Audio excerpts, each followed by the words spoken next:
In a world accustomed to tension across the Taiwan Strait, where the threat of conflict has long overshadowed hopes for reconciliation, today's events have sent shockwaves through the international community.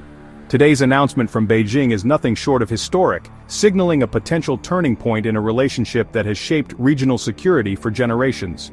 On August 1, 2025, China has formally acknowledged a peace proposal from Taiwan, a move that could reshape one of the world's most volatile flashpoints and alter the trajectory of East Asian politics.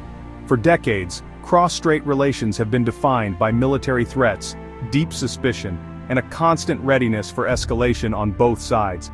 Now, for the first time, both sides are considering a framework centered on cultural and educational exchange, not confrontation, opening doors to dialogue and mutual understanding that once seemed impossible. China's response signals a rare openness to alternatives beyond coercion, hinting at a willingness to explore peaceful coexistence and new forms of engagement. Meanwhile, Taiwan asserts its desire for peace on its own terms, emphasizing sovereignty and the right to self-determination in the face of uncertainty. The United States, long the region's security guarantor, now faces a new diplomatic challenge and opportunity as it seeks to balance its commitments with the evolving realities on the ground. This development comes amid shifting U.S. priorities and a divided Congress, adding complexity to an already volatile region and raising questions about America's future role in East Asia. Around the world, diplomats and analysts are scrambling to assess whether this is a genuine opening for peace or a calculated move in a larger strategic game, with far-reaching consequences. The fact that peace is even on the table marks a dramatic shift in the conversation, offering a glimmer of hope where there was once only deadlock. The world is watching, hopeful that this fragile moment could spark a new era of stability in East Asia and perhaps inspire other regions to pursue dialogue over division. At the heart of this breakthrough is the proposed PRC-US ROC Education Foundation, a bold, people-focused initiative. Unlike traditional security talks, this foundation aims to build trust through academic exchange, joint research, and cultural collaboration. Funded and managed by China, the US, and Taiwan, it would offer scholarships and support joint projects on global challenges like climate change and AI. The goal to replace suspicion with understanding, and military posturing with shared interests.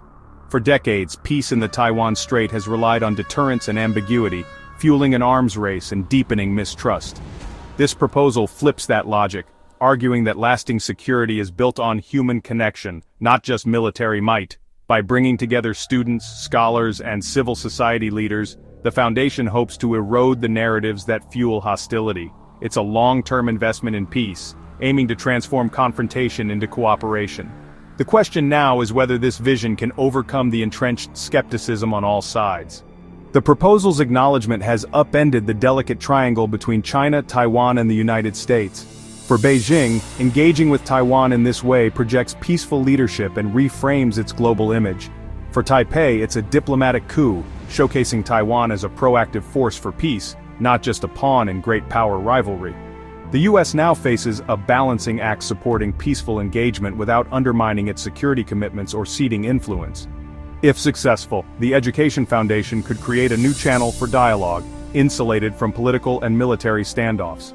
The upcoming APEC summit in November 2025 is now a critical test. Can this fragile opening become a durable structure for peace? The stakes for all three capitals have never been higher.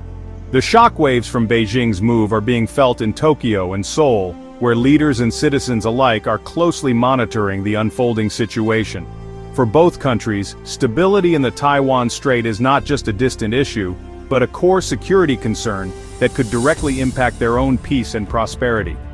Japan, increasingly vocal about its own security ties to Taiwan, has been stepping up its diplomatic engagement and public statements on the matter. Behind the scenes, Tokyo quietly supports dialogue and de-escalation, seeking to prevent any escalation that could threaten regional stability. The Education Foundation aligns with Japan's emphasis on multilateralism and soft power, offering a platform for peaceful cooperation and mutual understanding. Tokyo may seek a role as partner or observer, hoping to influence outcomes and ensure its interests are represented. South Korea, meanwhile, is recalibrating its regional strategy, weighing its options carefully amid shifting alliances. Seoul sees the initiative as a chance to reduce US-China tensions, which have put the country in a difficult position in recent years. By supporting dialogue, South Korea hopes to avoid being forced to choose sides between its two largest trading partners. Both countries recognize the risks of inaction or miscalculation, but see the alternative, military confrontation, as far worse, with consequences that could reverberate across the region. Expect them to encourage constructive engagement, offer support to diplomatic efforts, and share their own experience in cultural diplomacy, which has often helped ease tensions in the past. In a region often defined by rivalry and historical grievances, this initiative offers a rare and attractive alternative, a chance to build trust and cooperation. The success of the foundation could set a precedent for other regional hotspots, inspiring similar efforts elsewhere. For America's key Asian allies, the stakes are high, and the hope is that education and dialogue can lay the groundwork for lasting peace and a more stable future for all. In Washington, the peace proposal has exposed a deep rift between the White House and Congress on China policy. President Trump's administration, focused on trade, sees the initiative as a way to reduce tensions and clear the path for economic gains. But Congress, united in its hawkish stance, views China as a strategic threat and is pushing new legislation to counter Beijing. This internal divide complicates U.S. support for the Education Foundation, with some fearing it could be exploited by China. Recent controversies like NVIDIA's AI chip sales to China have only heightened congressional suspicion. The outcome may hinge as much on political battles in Washington as on diplomacy in East Asia. Will the U.S. embrace engagement, or will Congress block the initiative as a dangerous concession? The world is watching to see which vision prevails. In Taiwan, China's acknowledgement of the peace proposal has sparked hope, relief, and deep skepticism. Many Taiwanese welcome the chance to showcase their democracy and culture, but remain wary of Beijing's intentions. The fear that dialogue could be used to weaken Taiwan's defenses or international support. President Li's government faces domestic and external pressures, balancing the promise of engagement with the risk of being outmaneuvered. The public is asking, will this be a true partnership or a tool for Chinese influence? Despite the risks, there's cautious optimism that this initiative could lead to a more stable future. Yet vigilance remains. Taiwan's freedom depends on resilience and international backing. Every step forward will be measured against the commitment to democracy and sovereignty. As the dust settles, the question is, what comes next? The world holds its breath, waiting to see if this fragile opportunity can be nurtured into lasting peace. China's acknowledgement is just the first step. Now come sensitive negotiations over the Education Foundation's details. These discussions will require a delicate balance of interests and a deep understanding of each party's concerns. The APEC Summit in November 2025 is a pivotal moment.